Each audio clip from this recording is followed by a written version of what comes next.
Welcome to footballgameplan.com, where football makes sense. I'm Tyler Merkovich with Emory Hunt, the Zardo Playbook.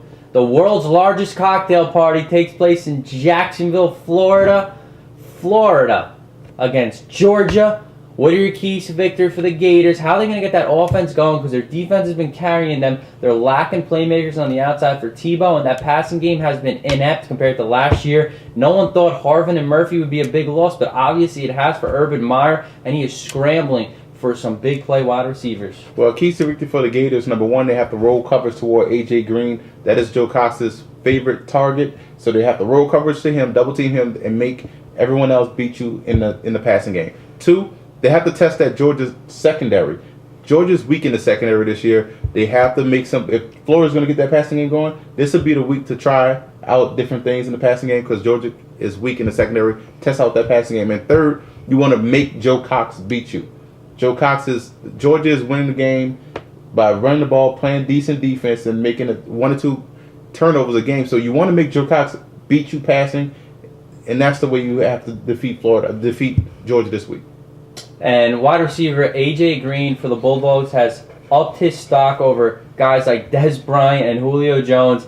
This guy, if he was eligible for the draft, he would be the first wide receiver taken, but instead he's going to stay one more year.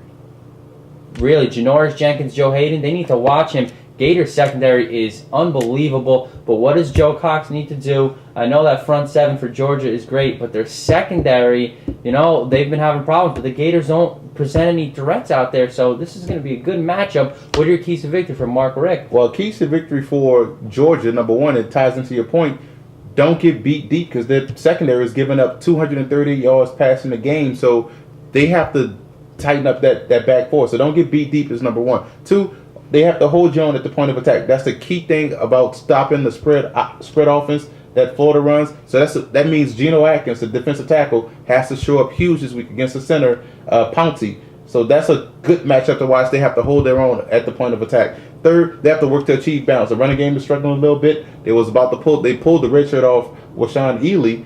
So to try to get a jump start in that running game. So they have to work to achieve balance. That's the only way you beat Florida. You make yourself two-dimensional instead of one.